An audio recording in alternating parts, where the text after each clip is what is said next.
tutkija Judith Godda kertoo meille kirjailija, runoilija, kääntäjä Julia Szendreistä, Unkarin kansallisrunoilijan Sándor Petőfin vaimosta.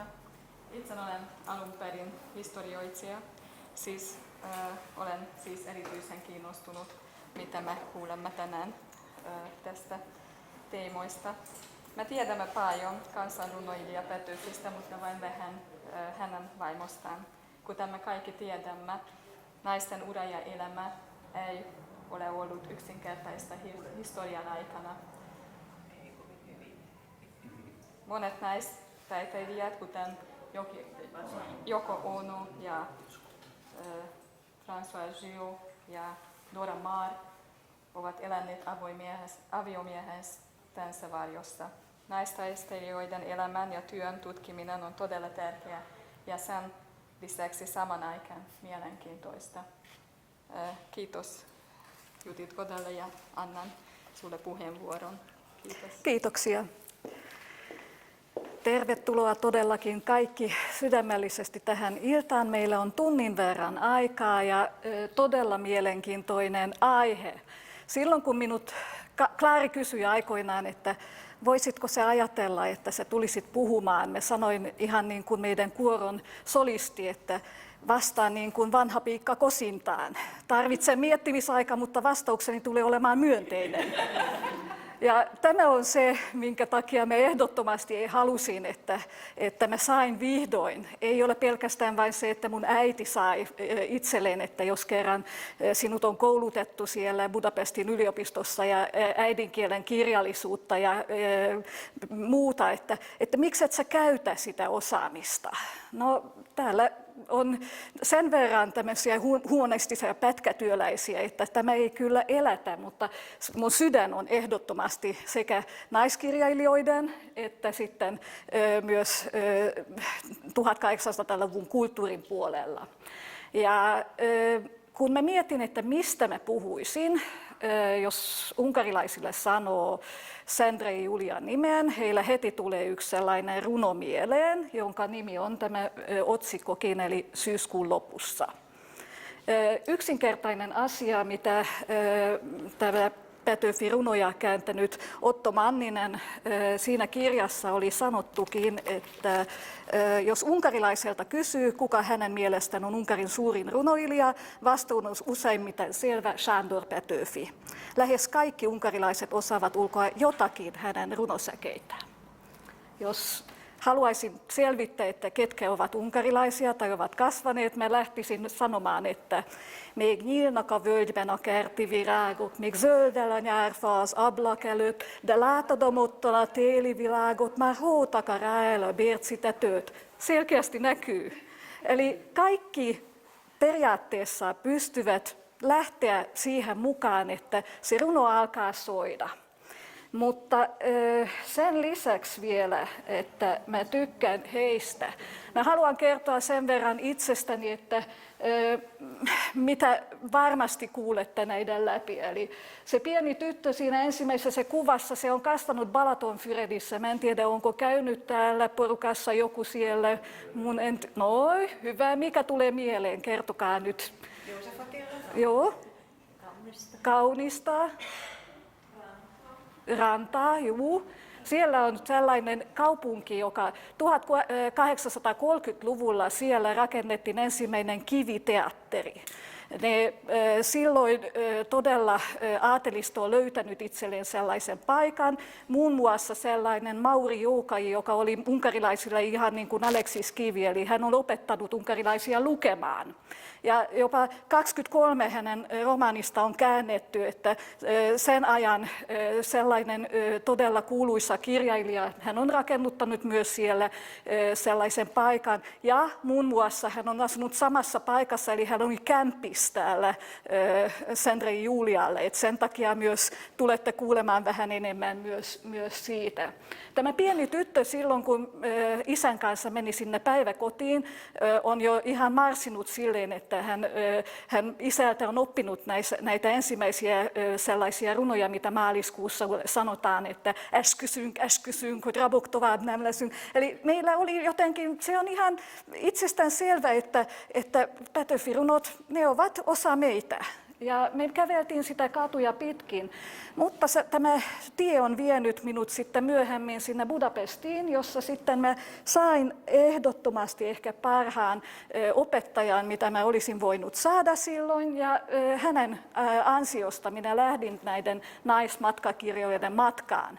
Eli minulla oli 2 sellaista todella mielenkiintoista persoonaa 1800-luvulla, nimeltään Poliksina Väsäleni ja Bujovskini ja Szilágyi Lilla. He ovat kirjoittaneet tämmöisiä matkakertomuksia, joita pidettiin vain, että no, naiset kirjoittaa vähän sellaisia matkakirjeitä ja muita. Mutta sitten kun pääsin sinne arkistojen ja kaikkien muun, selvisi, että se olikin romaani. Että he ovat keksineet siihen hahmoja, heillä oli vaikka mitä siinä. Mutta sen takia, koska nainen kirjoitti, ei sitä pidetä mitään kirjallisuutena. Eli todella paljon, mä en ollut ainut, että siinä vaiheessa, kun mä opiskelin 90-luvun loppupuolella siellä Budapestin yliopistossa, siellä meitä oli tosi paljon ja lopussa mä näytänkin sitten, mitä kaikkia vielä voi. Mutta joka tapauksessa mä sain sitten tämän opettajapätevyyden, mutta sitten Suomeen, no tällä hetkellä mä olen työterveyshoitajana, että vähän kauas on vienyt, mutta joka tapauksessa tulette kuulemaan muutamia sellaisia hänen sairastamiseen liittyviä sellaisia asioita, että kun mä mietin, miten mä rakennan, 4 sellaista osaa olisi tänään. Eli tämä kuuluisa runo, mitä nyt kuulitte, September VG, on sellainen, joka herättää unkarilaisissakin tiettyjä sellaisia mielikuvia. Ja jotta se ei olisi pelkästään vain tämä kapea asia, mä vähän aidompaan kokonaiskuvan pystyisin tai haluaisin avata teille. Ja seuraavaksi olisi tämmöisiä muutamia mielenkiintoisia tarinoita siitä, miten tästä kansallisrunoilijan vaimosta tuli seurapiiristä, miten hän pääsi kohujulkiseksi. Ja sitten myös näistä rooleista, odotuksista ja lopuksi kirsikkana kakussa kääntäjä, kirjailija ja runoja ja siihen liittyviä asioita. Eli jos lähdetään tämän runon kanssa, se säkeistö, mikä heti Sendre Juliasta tulee vastaan, lähes jokainen unkarilainen heti sanoi, että ha eldobod egykor az özvegyi fájtlat.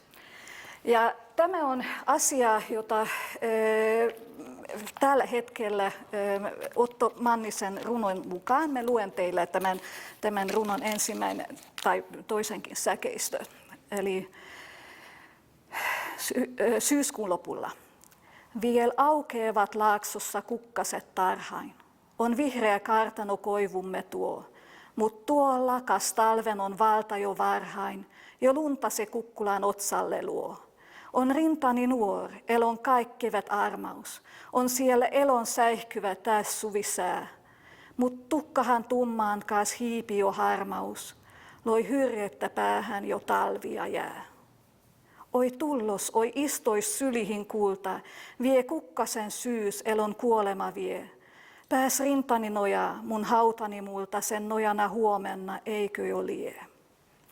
Ja tämän jälkeen mä en lue eteenpäin, koska mä ajattelin kysyä, että voiko olla tämä runo sekä kaunein että kauhein.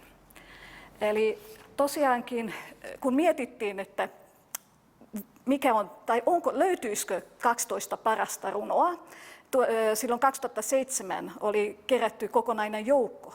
Ja he ovat valinneet heti ensimmäisen konferenssin aiheeksi tämän kyseisen runon. Ja tämän runo siis täynnä ihania anapesteja. Se, niin kuin Jääkärien Marseissakin tässä tulee tämmöinen ylevä ja muu.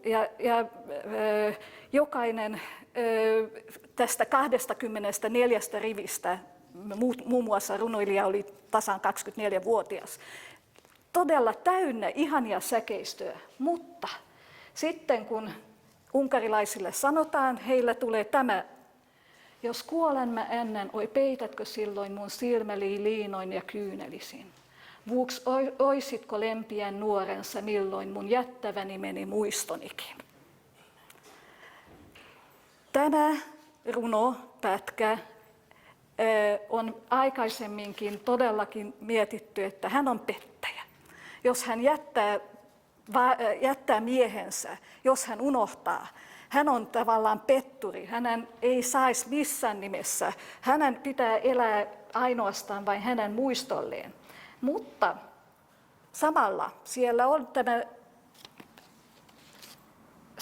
säe, mitä aikoinaan tämmöinen Dezső Kostolányi-niminen runoilijamme, hän on valinnut, että jos halutaan jonkun todella kauniin,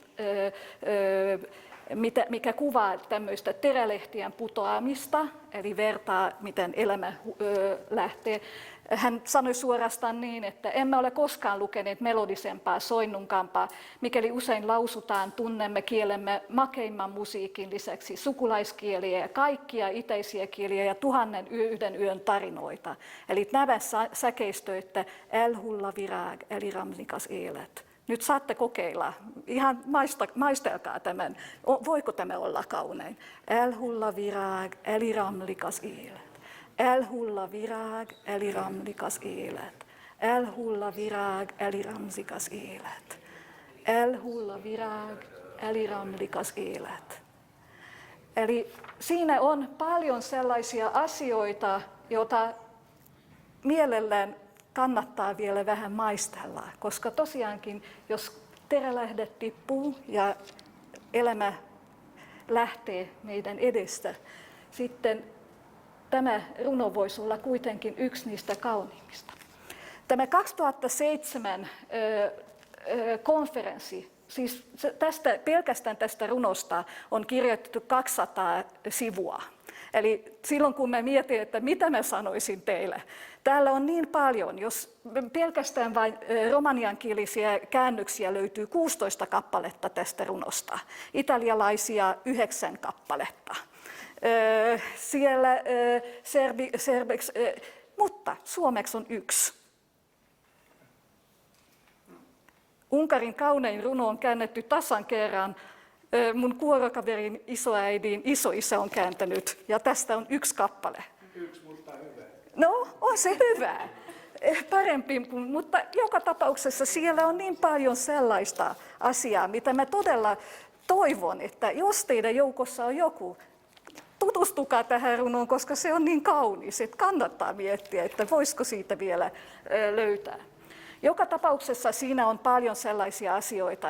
Se on, nykyisin tästä runosta tehdään räppiä, siitä runosta tehdään esityksiä, siitä runosta on tehty kaikenlaisia musiikkikappaleita ja todella paljon sellainen, jonka takia kannattaa. Mutta sitten mä mietin, että mitä tästä kirjailijasta ylipäätään tiedetään. Silloin vuonna 1939 ilmestyi tämmöinen Hakkapelita-lehti, jossa luki Unkarin vapauden laulajasta, eli Petőfi Sándorista, tämmöinen pätkä. Eli mitä Suomesta löytyy?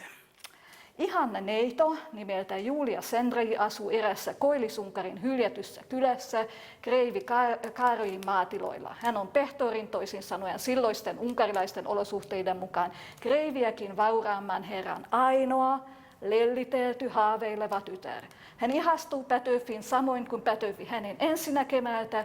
On siis näin ollen päivänselvä, että he tunnustettuaan keskinäisen rakkautensa alkavat mitä julmimmalla tavalla toisiaan kiusata ja suuttuvat toisilleen kauheasti tullakseen taas parhaiksi ystäviksi, kunnes uudestaan rupeavat härnäilemään ja uhkailemaan toisiaan leppyäkseen vihdoin lopullisesti.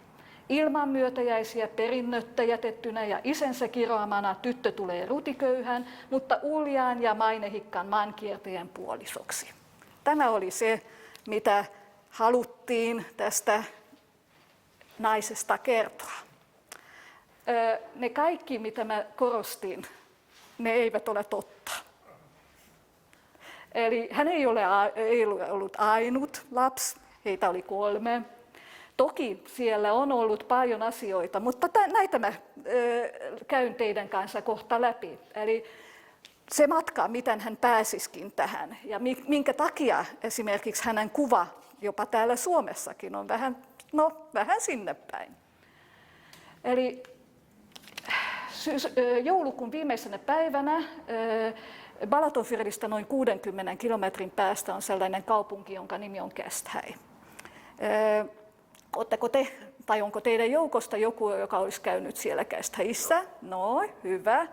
Joo, eli sieltä löytyy sen lisäksi vielä, että hieno kirjasto, hienot paikat. Siellä on myös ollut aikoinaan tämmöinen paikka, jossa tämän runoilijan vaimon, tai siis itse mä sanoisin, että runoilijan isä, aikoinaan on opiskellut.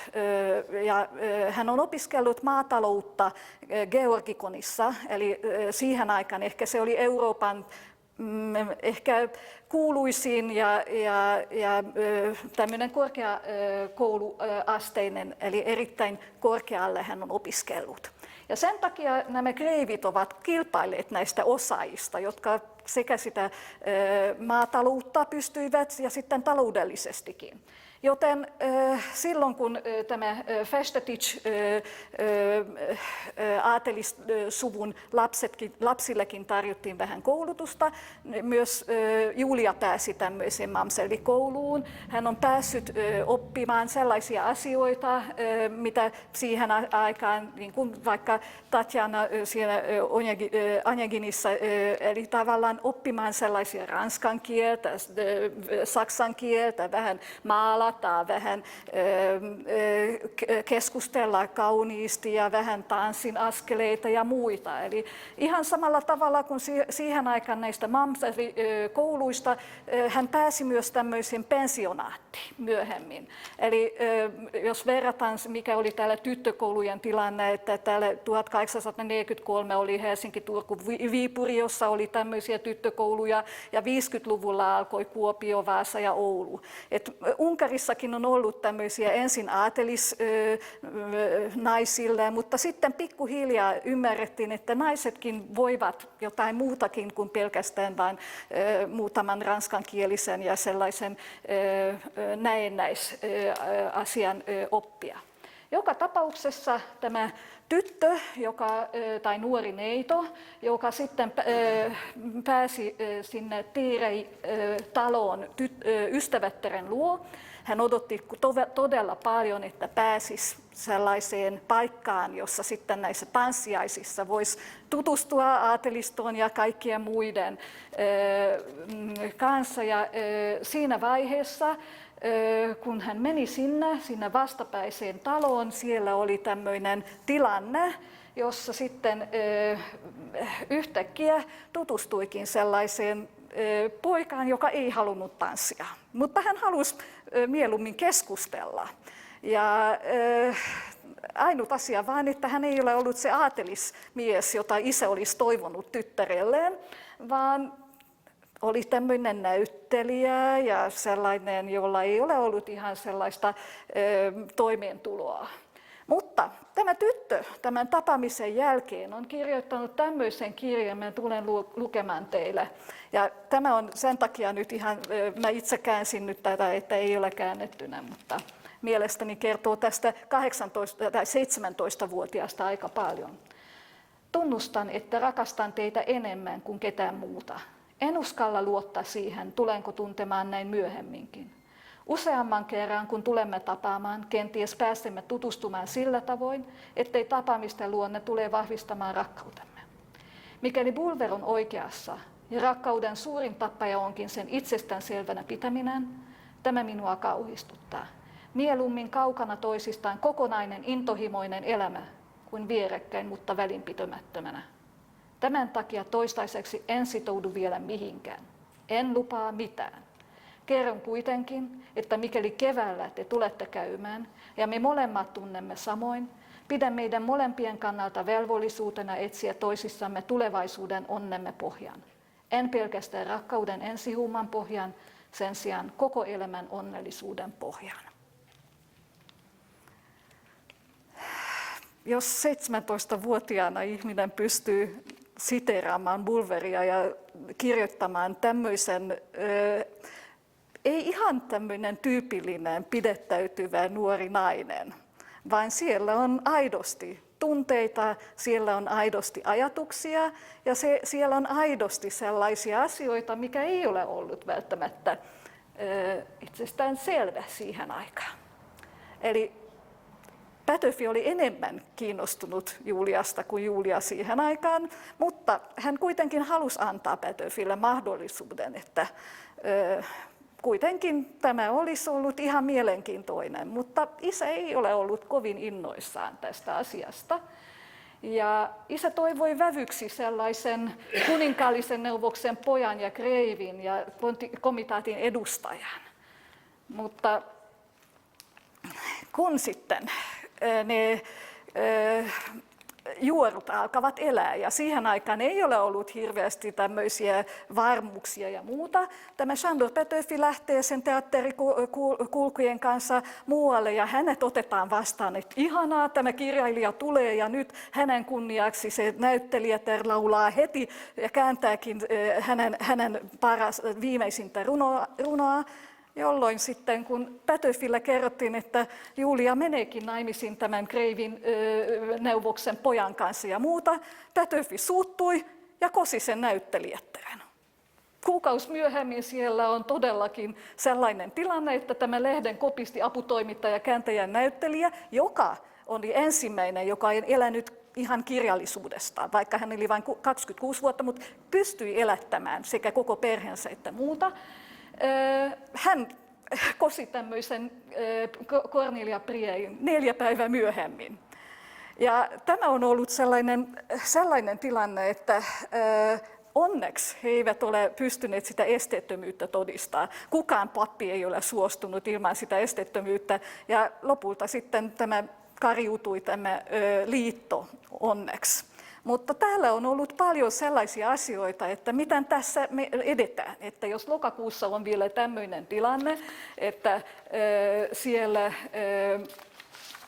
ei välttämättä löydy sellainen vastaus, mitä pitäisi olla. Siinä on ollut muutamia sellaisia lepyttelijöitä, eli Pätöfi on laittanut yhden kirjeen sitten ystävättären kanssa, sitten tämä toinen ystävätär toi kootut runot sitten Julialle, että hei anteeksi, että nyt tämä meni, mutta sinua varten mä kirjoitin 8 runon säkeistön, että jos sä ottaisit vain vastaan.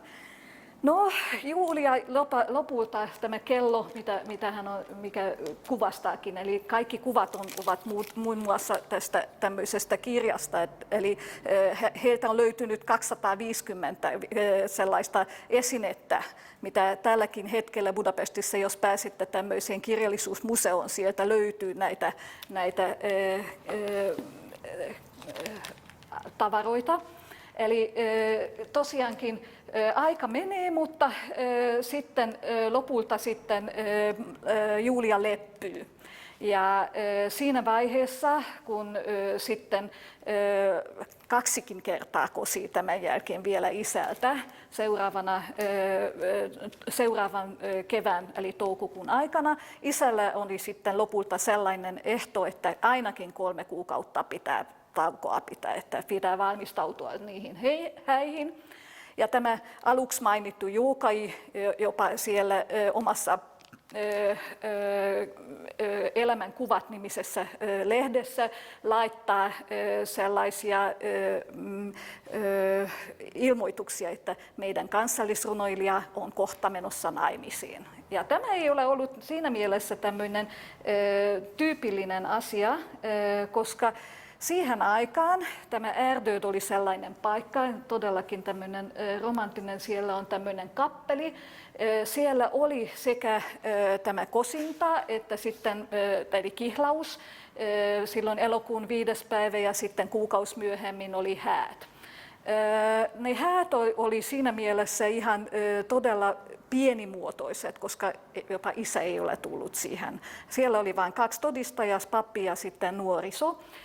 tai nuoret, jotka sitten lähtivät hevoskärryllä jatkamaan matkaa, mutta siihen aikaan ne hevoskärryjen turvallisuusasiat eivät olleet niin kuin pitää ja valitettavasti siellä ei ole ollut tämmöisiä rautavanteita tai muita, että se meni rikki. Eli se hääyö ei tapahtunutkaan. Että se suurin odotettu paikka, että vihdoin he pääsevät sinne Erdödiin, valitettavasti se ei ole onnistunut. Mutta siitä huolimatta on jäänyt paljon sellaisia asioita vieläkin jäljellä. Eli siellä vasemmalla puolella näette tämmöistä reliikkiä pyhänjäännöstä, että tavallaan se kihlasormus on vielä säilytetty, jopa morsiuskimppu 160 vuoden takaa. Että aika paljon se kertoo siitä, miten tärkeäksi myös tämän liiton on pidetty. Sen lisäksi vielä, että tämä oli poikkeuksellinen, koska tosiaankin he ovat lähteneet sinne tai menneet naimisiin ilman isän lupaa, mutta isä ei ole kuitenkaan jättänyt täysin pennittä. Hän halusi vain, että no, katsotaan nyt, että miten teillä menee, että kyllä annetaan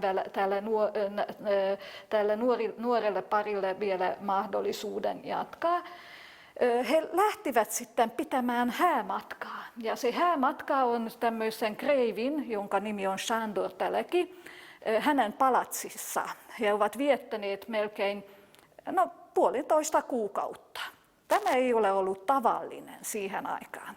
Eli aatelistokin lähti häämatkalle vasta silloin 1900-luvun alusta. Eli se, että nuori kopisti teatteri-ihminen, jolla ei ole kunnon tuloja, mutta kuitenkin niiden taiteiden avulla pääsee viettämään häämatkaa. Ja sitten siellä vielä kirjoittaa näitä kuuluisia runoja ja muun muassa se Septemberviken, eli tämä mitä me aluksi sanottiin, se oli aika poikkeuksellinen. Tämä nuori pari lähti sitten vielä sieltä tekemään lyhyitä matkoja, eli Kolozsvárin siellä oli tämmöiset nuoret, jotka soihtu kunniakujaa pitivät täällä.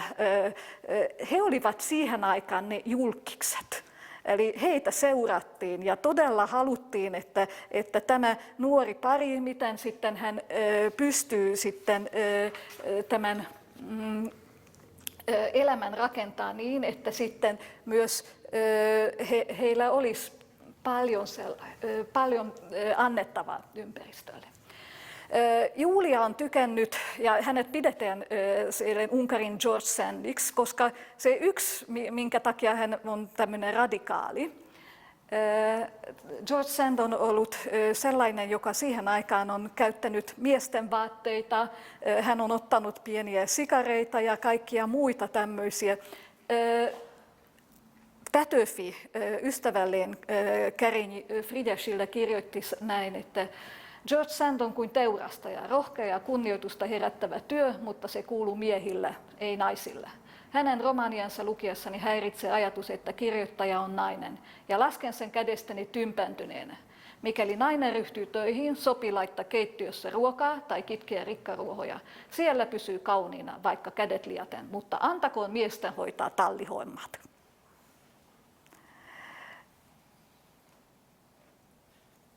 Julian vastaus oli, että hän leikkauttanut hiukset, otti sikarit, pikkusikarit ja käytti välillä silloin turkilaisia housuja ja kaikkia muita. Eli hänellä oli oma persoonansa, hän oli aikamoinen älykkö, että hän on todellakin saman aikaan kun Pätöfi on kääntänyt Shakespearea, hän on kääntänyt sitten muita sellaisia ranskan ja saksankielisiä teoksia, jotka ei tietenkään siihen aikaan vielä julkaistu, mutta hänellä oli oma sellaista elämää, hän ei ole ollut pelkästään vain tämä.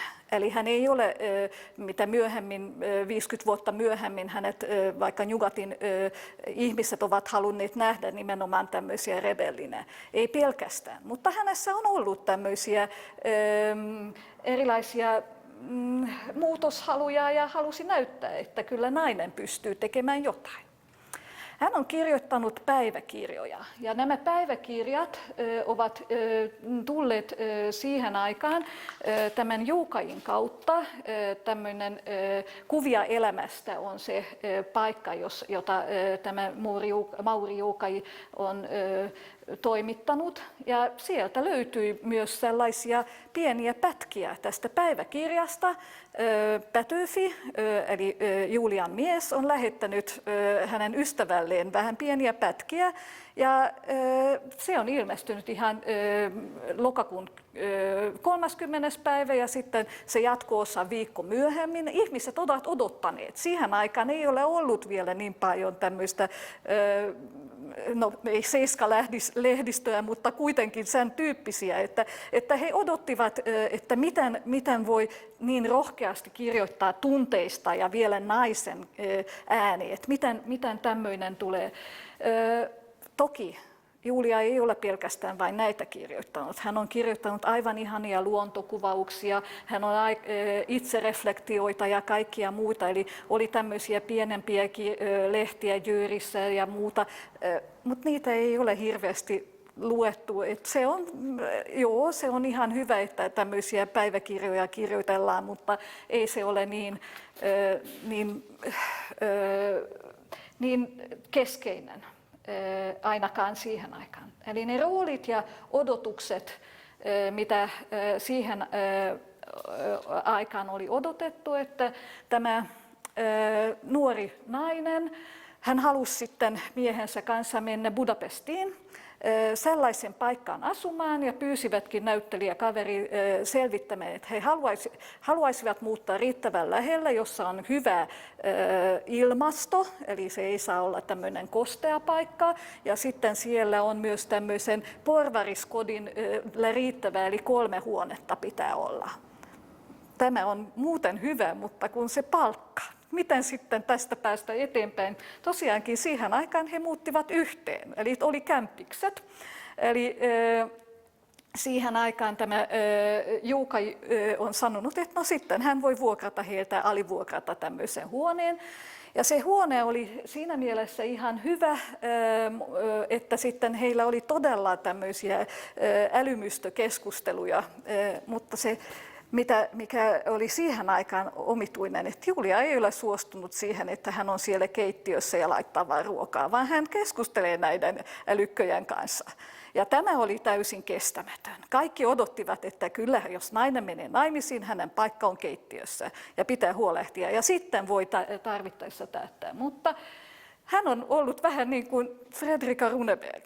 Eli jos tälläkin hetkellä, jos mietitään, mitä suurin piirtein muistetaan, että vaikka Fredrikallakin oli historiallisia romaaneja ja Kynäni tarina, Piroksia unelmia, Rouvia, Katarina Boija ja hänen tyttärensä ja Sigrid Siljaun, mitä me muistetaan? Runebergin tortut, eli se leivos, joka kaiken lisäksi vielä, se ei ole ihan hänen oma, vaan sitten tämä konditori Lars Asteriksen kehittämä, ei ihan.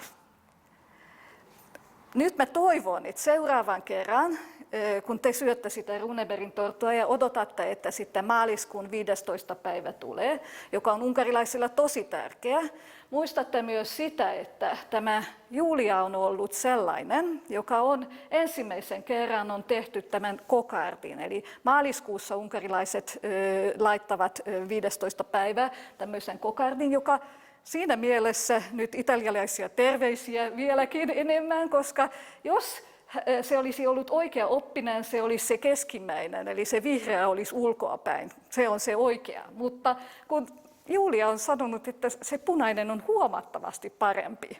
Eli silloin, kun on vähän kansallismielinen ja näin laittavat, ne italialaiset ottivat ihan ilomielin vastaan, että vihdoin. Eli ollaan lähellä, mutta joka tapauksessa hän oli se ensimmäinen nainen, joka silloin maaliskuun 15. päivä, kun oli siihen aikaan tosiaankin meille todella tärkeä vapaustaistelun päivä. Siinä mielessä hän on laittanut miehensä rinnalle tämän kokardin. Ja toinen, joka on ollut siinä samalla, oli Labor Falvi Rosa, joka oli Joukain vaimo. Eli sitten molemmat ovat saaneet tämmöisen. Ja siitä lähtien tämä oli se vapauden symboli. Ja sen takia ehkä teidän kannattaa vielä muistaa tämä. Mitä käytännössä tämä 15. päivä merkitsi? Silloin Julian elämässäkin oli todellakin sellainen tilanne, että hetkinen, mennään vielä takaisin. Mä haluan yhden pätkän teille kertoa tästä 15. päivä. Eli silloin tämä kansallislaulu, mitä melkein jokainen unkarilainen tietää, se sai Pestin nuorison liikkeellä maaliskuun 15. päivä. Hän lausui ensin kahvilassa, sitten kokoontumispaikassa yliopiston lääketieteen laitoksessa ja yliopiston alueella, ja sitten sen jälkeen tuli se ensimmäinen vapaan lehdistön painotuote. Ja siinä samalla nämä maaliskuun nuoret laativat tämmöistä 12 kohdan ohjelman, mottonaan tämmöinen Ranskan suuren vallankumouksen tunnuslause, vapaus, veljeys, tasa-arvoisuus. Ja he halusivat, että lehdistö vapaaksi, omat valtiopäivät, kansallinen pankki, poliittisten vankit vapauttaminen ja keskeiset vaatimukset ovat silleen. Eli he olivat todella keskellä näitä tapahtumia. Ja siellä oli tämä Kuvia elämästä -niminen muotilehti, ja sitten sen ympärille tämä Petöfi organisoi 10 kirjoittajan ryhmää. Ja silloin näissä kootut runot ja muut, naisille ei ole hirveästi ollut paikkaa, paitsi että siinä vaiheessa, kun alkoi tämän kansallisen suojelun ja muun tiimoilta kerätä näitä kansoja. Tämä Julia on laittanut jokaiselle naiselle, että antakaa miehenne taistelemaan vapauden puolesta. Hän on laittanut tämmöisen pyynnön, että lähtekää rohkeasti mukaan, koska nyt on se hetki, milloin te voitte omalla panoksella auttaa niitä, jotka voittavat sitten meillä näitä, tuovat meille vapautta. Joka tapauksessa se ei ole mennyt, vähän pidemmäksi mennyt tämä vapaus, koska silloin vuoden sisällä, mitä Julialle alkoi tapahtua omassa elämässä. Ensin oma äiti kuoli, sitten sen jälkeen appivanhemmat ovat kuolleet, ja sitten seuraavaksi tulee vielä sellainen tilanne, että siinä taistelussa, Segesvárin taistelussa, hänen mies katoaa. Se ei ole mikä tahansa tilanne, varsinkin koska tasan tästä maaliskuun 15. päivästä 9 kuukauden päästä hän synnyttää pienen pojan. Eli hän jää yksin pienen pojan kanssa, ja hän todellakin haluaa tehdä parhaansa, että hän löytäisi vielä oman miehensä. Ja laittaa miesten vaatteissa, pyytää kulkulupaa ja muuta. Mutta valitettavasti se etsinnästä huolimatta hän ei saa. Tulee kaiken maailman juoruja, että hän on paennut sinne Turkkiin. Hän yrittää saada lupa siihen, että voisi mennä hänen perään. Ja siihen aikaan aina on uskottu tämmöinen kreivi Liechtenstein. Hän käyttää tämä tilannetta hyväkseen, että jos sä haluat kulkulupaa, kyllä sitten voit maksaa luonnossa. Ja tämä oli siihen aikaan oli todella hankala, ja hän todellakaan ei ole suostunut siihen ja on yrittänyt todella selvittää, että mitä on tapahtunut miehellä. Joka tapauksessa seuraavan vuoden aikana hän on siinä tilanteessa, että on pienen lapsen kanssa ilman sitä perintöä, ilman sitä toimeentuloa, ja pitäisi tehdä jotain. Hän tutustuu sellaisen historioitsijaan, jonka kanssa 10 päivää aikaisemmin ennen kuin se katoamisvuosi olisi mennyt umpeen, hän menee naimisiin. Ja tämä on todella skandaali siihen aikaan. Tämän takia tämä runo, että miten voi pettää kansallisrunoilijaa, miten voi jättää hänet. Ei ole ollut ainut asia, mikä oli hänelle vaikeaa, koska jopa siitä, että hän on pitänyt miehen kuva kotona. Ja miehen sotilasesihenkilön eli Bämin ja Kossutin kuvia kotona. Hän joutuu vankilaan yöksi. Eli siihen aikaan oli todella paljon sellaista pelkoa, että miten tästä edetään ja miten selvitään. Mutta hänellä syntyi tästä uudesta liitosta sitten vielä toinen poika eli Attila.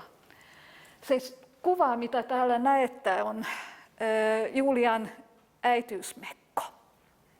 Se olisi aivan ihanaa, jos se olisi jäänyt sellaiseksi, mutta 130 vuotta myöhemmin on pidetty häpeällisenä, että ei kansallisrunoilijan vaimon raskaana olevan, se ei sovi siihen aikaan varsinkaan. Se koko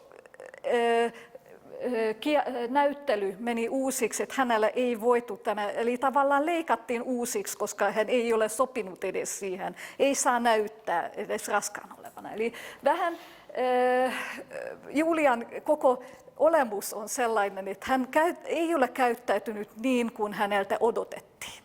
Jopa jos vaikka hän on synnyttänyt 5 lasta, se raskausmekko, sitäkään ei voinut näyttää näyttelyssä, koska se on häpeällistä. Eli tämä ajattelu jatkoi ihan, vaikka hän on synnyttänyt tosiaankin Attilaan, Arpadin ja sitten vielä Violaan, joka ei ole elänyt kuin muutama päivä. Siitä huolimatta hänen häpeä tahra, kun hän on jättänyt miestä ja meni alle vuoden sisällä naimisiin uudestaan, se ei vaan sovi. Ja sen takia tavallaan tuli sellainen paikka, jolloin sitten ensimmäisen kerran häntä hyväksytään. Hänellä ilmestyy sellainen runo, jonka nimi on 3 ruusunnuppua, eli lapsistaan hän kirjoitti. Se oli sellainen paikka, milloin sitten vihdoin hänet hyväksytään. Eli kun hän esittäytyy äitinä ja äitihahmona, hän saa kirjoittaa äidin rakkaudesta, hän saa julkaista tämmöisissä lehdissä. Eli tosiaankin on, niin kuin näette, löytyy tämmöisiä vuosikirjoja, löytyy tämmöisiä lehtiä, jossa sitten saa julkaista, että siihen aikaan alkaa olla pikkuhiljaa, eli 57 hänellä oli ne 3 lapsen kanssa, sitten se on sellainen asia, mistä saa kirjoittaa ja mitä saa julkaista. Todella kaunis pieni runo. Ja sitten sen lisäksi vielä hän on päättänyt, vaikka aikaisemminkin on käännetty muutamia satuja, äitinä olemisesta, lapsista saa kirjoittaa ja sitten lapsille tarkoitettuja tämmöisiä runoja. Ja kun hän osasi todella hyvin saksaa, Andersen on käynyt siinä vaiheessa myös Budapestissa, että sitten se on ollut yksi sellainen asia, mikä on sitten hänelle antanut vähän tilaa, että voi julkaista. Lopulta me tulen vielä näistä teoksista puhua, mutta ehkä eniten, mikä tässä todella lahjakkaan naisen tilanteessa, siellä on tämä lasten joululahjakuva. Hän onnistui näitä lapsia kasvattamaan niin hyvin, että hän on saanut jouluksi heiltä sellaisen pienen vihon, jossa omat lapset kirjoittavat ihan niin kuin lehtiartikkeleita, eli pienet lapset kirjoittavat äidistä, että muilla on äidit, jotka osaavat keittää ruokaa. Meillä on äiti, joka osaa sekä kirjoittaa että keittää ruokaa. Ja siellä oli aivan loistavia sellaisia siis 8- ja 10-vuotiaan, 10- ja 14-vuotiaan kirjoittama tämmöinen Tarkka Myyvek-niminen sellainen teos. Ja ehdottomasti se on sellainen, että että selkeästi näkyy, miten paljon hän on satsannut heihin. Se kriisivuosi johtuu siitä, että silloin 1860 siskon kirjeistä selviää, että he ovat todella pelänneet tämän Julian turvallisuuden puolesta. Hän on synnyttänyt 4 lasta siinä vaiheessa ja sairastui vakavasti. Ja se kuuluisin gynekologi, joka on hoitanut kaikkia, hän on todennut, että nyt tämä on sitten kohdunkaulasyöpä. Eli ainut paikka, mitä pitäisi tehdä, on nyt lopettaa kanssakäyminen miehen kanssa, mutta tämä historioitsija valitettavasti ei ole hyväksynyt tämän asian.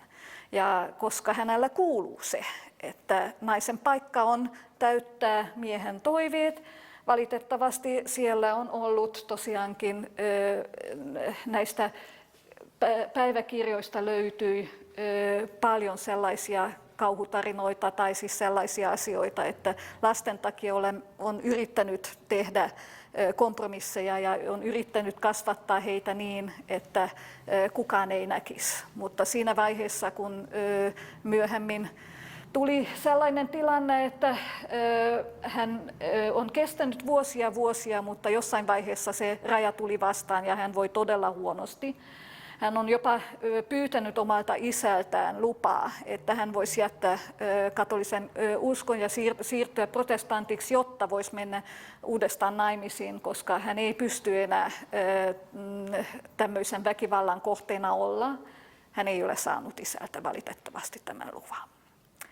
Ja tämän takia, kun myöhemmin sitten tämä päiväkirja hänen hautoihin, tai virallisesti oli niin, että hänen hautajaisissa oli 3 osallistujaa läsnä, eli oma esikoinen ja sitten tämä lankomies ja vielä ei edes oma isä. Myöhemmin kun löydettiin, että siellä oli tosiaankin sellaisia päiväkirjamerkintöjä, missä pornografisia kuvia oli jouduttu katsomaan. Ja tämmöinen älykkö nainen, jolla olisi ollut vaikka mitä annettava, valitettavasti hänen elämä ei ole ollut sellainen. Mutta 50 vuotta myöhemmin, kun näitä löydettiin, sitten nämä avaavat todella paljon, miten syviä sellaisia merkityksiä näissä runoissa ja kaikissa muissa on. Eli on aika paljon vielä sellaista julkaisematonta, mutta tosiaankin tässä loppumetreillä oli tämmöinen József Tóth-niminen nuori mies, joka on pitänyt hänestä hyvää huolta. Ja tosiasia on se, että minä itse en ole tiennyt, että mä olen asunut jopa samassa rakennuksessa yliopistoaikana asuntolassa, missä hän on ollut. Että aina luennoitsijallakin tulee jotain sellaisia uusia asioita tässä näiden aikana. Ja nyt kun tämä loppuvaihe, onneksi vielä ollaan vähän aikataulussa, tosiaankin on tämmöinen kolminaisuus, että hän on sekä kääntäjä, kirjailija että runoilija. Jos mietitään näitä käännöksiä, Andersenin sadut ilmestyivät silloin 1858. Mä olen katsonut, että mitkä ovat nämä, eli löytyy tosiaankin sellaista ja siellä taustalla näkyy nämä otsikot, mutta jos mietitään, mitkä ovat esimerkiksi hänellä ovat olleet tärkeimpiä näistä käännöksistä, on esimerkiksi Pieni tulituikkotyttö, Todellinen prinsessa, Keisarin uudet vaatteet, Vakaa Tina, Sotilamies, Kuusi, eli kaikki tämmöiset sellaiset runot, että kyllä meikäläinen olisi todella otettu, jos lapsena saa tämmöisiä runoja ihan äidiltä kuulla, ja sitten siellä oli eli todella sellaisia, sekä käännökset ovat olleet, että siihen aikaan kun mä pääsin sinne arkistoihin, minua kiehtoi, ne ovat olleet ihan ne tuoksut, ne ihanasti käsin kirjoitetut sellaiset teokset, se on ihan kerta kaikkiaan niin mukaansa tempaava ja paras on se, että kun näitä käännöksiä löytyy, siellä vieressä oli tämmöinen ostoslista, mitä seuraavaksi pitää hankkia ja kaikkia muuta. Että se avaa niin paljon sellaista, että ei pelkästään vain tämmöinen korkealentoinen, vaan on tämmöistä arjen pyörittämistä. Eli tämä Jimeshi Ämäsä on lähtenyt tutkimaan. Hän on itse asiassa Julialta löytyi tämän verran sekä satuja että kirjoituksia ja sellaisia asioita. Ja tämän verran löytyy runoja. Nyt saa veikata, kuinka moni on käännetty suomeksi. Ei ole yhtään. Täällä on asioita, joita ehdottomasti silleen kannattaa.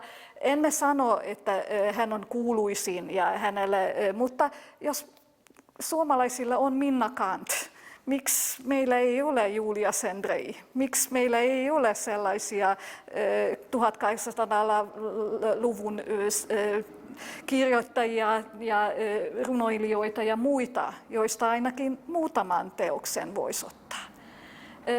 Mä mietin, että mitä olisi tämän 1 tunnin aikana, ei missään nimessä voi lähteä nyt tämmöisen pitkän, eli pitää valita.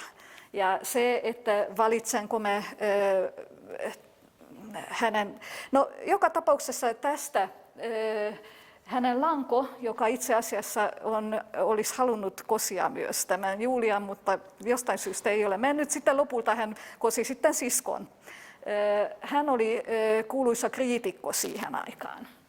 Ja hän on laittanut tämmöiset lauseet, että naisen, jos ylipäätään ryhtyy kirjoittamaan, tulee valita aiheeksi asioita, joista miehet eivät pysty kirjoittamaan. Esimerkiksi äidin tunteista.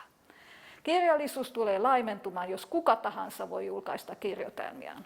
Naisilla on erittäin haitallista astua julkisuuteen, parasta pystyä yksinkertaisena vaimona ja perheenäitinä. Tämä oli hänen mielipide. Mitä sitten Julia vastaa? Hän on kirjoittanut yhden artikkelin, mitä dilettanttinainen, mitä voisi tapahtua, jos tämmöisen artikkelin lukee. Hän on kirjoittanut kokonaisen novellin siitä, että artikkelin kirjoittajalla luo mielikuvituksellaan kauhukuvia. Sinä mieheni suljet silmäsi totuudelta ja aiheutat parantumattomia haavoja. Nainen kirjoittaa, koska on onneton, tai on onneton, koska kirjoittaa. Siinä on todella ihan oikeasti hauskasti kirjoitettu, että mitä tapahtuu, jos tämmöinen tilanne tulee. Eli ensin se perhe-elämä sujuu ihan normaalisti ja kaikki ovat tyytyväisiä, miehellä on keskustelukumppani siellä kotona, mutta kun sitten tämä artikkeli luetaan, sen jälkeen se perherauha häiriintyy, sen jälkeen alkaa tulla kaikenlaisia mielenosoituksia ja sitten epäilyjä, että onko se keitto ihan oikeasti kunnolla keitetty. Sitten tulee poika, jota kiusataan koulussa sen takia, koska äiti ei ole kunnon äiti, kun ei laittaa ruokaa kunnolla ja ei keskity lasten hoitamiseen ja muita tämmöisiä. Ja sen jälkeen, kun sitten tulee tämä keskustelu, sitten on selvä, että voiko nainen kirjoittaa vaiko ei. Eli siinä vaiheessa on tullut todella paljon sellaisia ihan mielestäni aivan loistavia sellaisia piikikkäitä, mutta todella hyviä vastauksia. Siellä tässä kirjassa löytyy todella paljon sellaisia kirjoitelmia. Mä suosittelen vaikka se onneton appelsiinipuu tyyppinen. Eli vähän samalla tavalla kuin Andersen kirjoittaa siitä kuusesta, että miten se päätyy. Tämä onneton appelsiinipuu päätyy sellaisen paikkaan, jossa hän ei voi kukoistaa, koska se lämpö ei riitä sillä. Se kärsii, mutta kuitenkin hän tietää, että jossain hänellä on paikka, vaikka Kreikassa, jossa on vapautta ja lämpöä ja muuta. Eli todella pystyy siirtämään oma elämä eteenpäin. Tästä runokirjasta. Löytyy 23, joka on julkaistu siihen, mutta niiden lisäksi on todella paljon sellaisia, jotka siihen aikaan ei ole päästy mihinkään. Hän on laittanut vain sinne päiväkirjojen merkintöjen viereen. Ja tämän takia mä sanoisin niin, että näitä tosiaankin, mistä mä aloitinkin, että Lilla Bujovski Norvegiasta tai sitten siellä Vaseline Poliksina, hän oli matkustellut sinne Italiaan ja Sveitsiin ja muita. Että löytyy paljon sellaisia asioita, mistä me voisimme vielä täällä ihan ei tunnin verran, vaan paljon enemmänkin puhua. Mutta se, mitä mä todella toivon, että jos pääsette sinne Budapestissa, tosiaankin on tämä Petőfi-museo, eli siellä kirjallisuusmuseo. Siellä löytyy näitä tämänkin vuoden aikana todellakin sellaisia pysyviä näyttelyjä. Sieltä löytyy paljon sellaista asiaa, jota jokainen pystyy sitten pikkuhiljaa ainakin tutustumaan pikkuhiljaa siihen. Et, jos mietitään, että mitä 1800-luvulla, että periaatteessa ne teosten juonet ovat olleet silleen, että jos romanssi joko päättyy avioliiton tai kuolemaan, eli se oli se kaksi. Julian teokset eivät olleet tämmöisiä. Siellä oli todella sellaisia luontokuvauksia, siellä oli tunteita, rakkautta, mutta se, että tässä ristitulessa, että mikä on se perheen ja kotielämän kuvaus, hän on paljon laajemmin avannut ja todella paljon sellaisia asioita tuonut esille.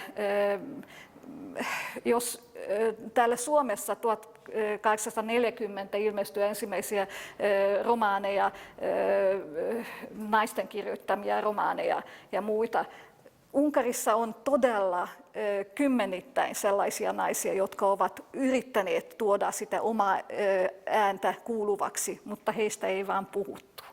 Ja tämä on se yksi asia, jos täälläkin Unkarin kirjallisuutta, jos katsotte, ei siellä ole kuin muutamia hassuja sellaisia nimiä.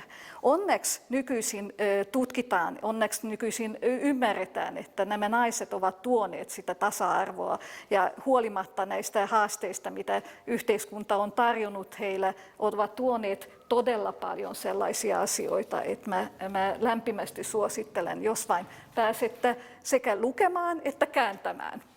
Eli toiveena olisi, että sitten tästäkin joukosta löytyisi sellaisia ihmisiä, jotka voisivat vielä sitä ilosanomaa eteenpäin.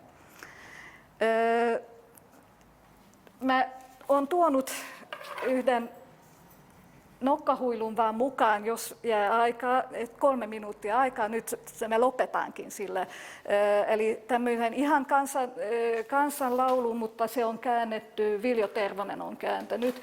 Ja saattaa olla, että muutamille on tuttu, että saa laulaa mukaan, että jos haluatte.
tämmöisiä syksyisiä lauluja, runoja, tarinoita ja muita voitte jossain vaiheessa lukea uudestaankin.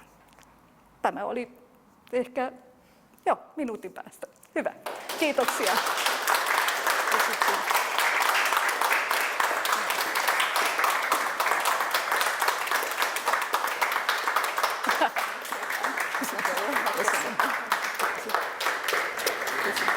Ja kysymyksiä saa esittää, jos on jotain sellaista, mikä on ollut uutta tai mikä on ollut sellaista, mitä...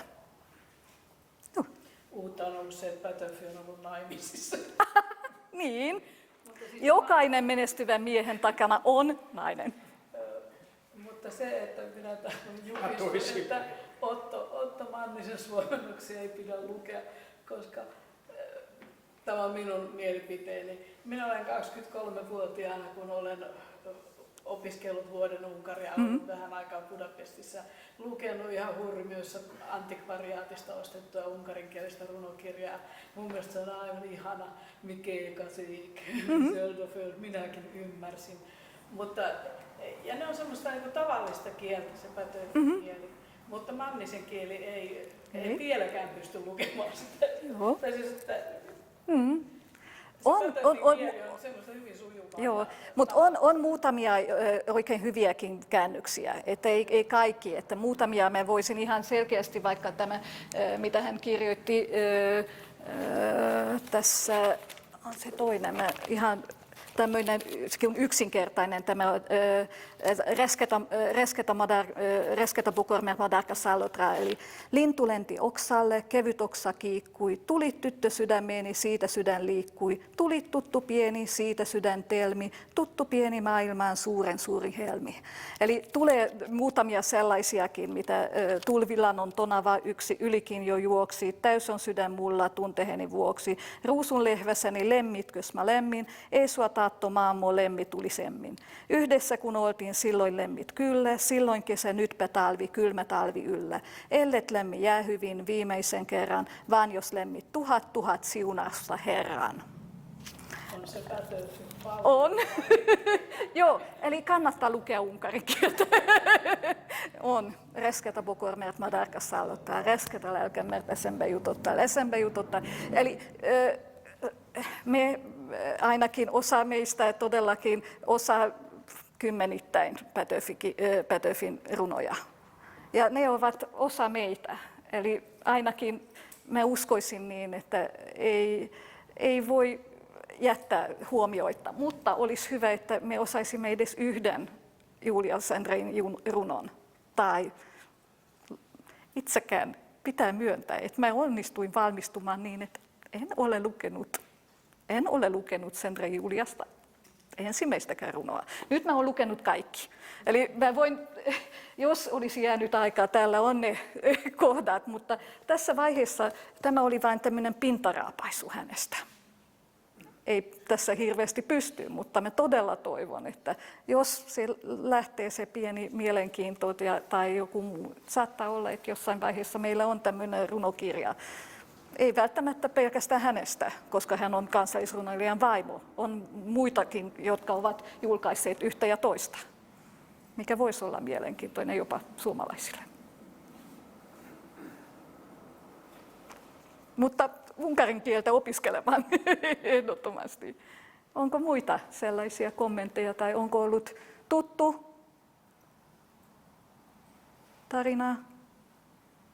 Ei ollut. Ei ollut. Eli jotain uutta on tullut. Hyvä. Hyvä. Mutta täytyy sanoa, että historia tarvitsee tämmöisiä edelläkävijöitä, koska ne luo sitä väylää naisille sitten menestyä. Kyllä. Niin kuin rohkeasti sitä, mitä he haluavat olla. Ja nyt mä ajattelin niin, että mä haluaisin jättää nämä tänne. Eli ne, jotka haluavat, sitten saavat lainata. Tämä saa jäädä ihan, itse asiassa mä jätän kaikki 3. Että jos jossain vaiheessa tuleekin se into, että haluaa lukea tai kääntää tai jotain muuta, sitten ei tarvitse mennä hakemaan Budapestissa. Itse asiassa loppuun myyty. Et siinä mielessä. Joo. Hyvä. Eli mä toivotan jokaiselle nyt oikein mukavaa iltaa. Ja jos on jotain kysyttävää, saa vielä tulla ja lähettää viestejä tai jotain muuta. Kiitoksia teillä kaikille, että tulitte tänne mukaan. Kiitos.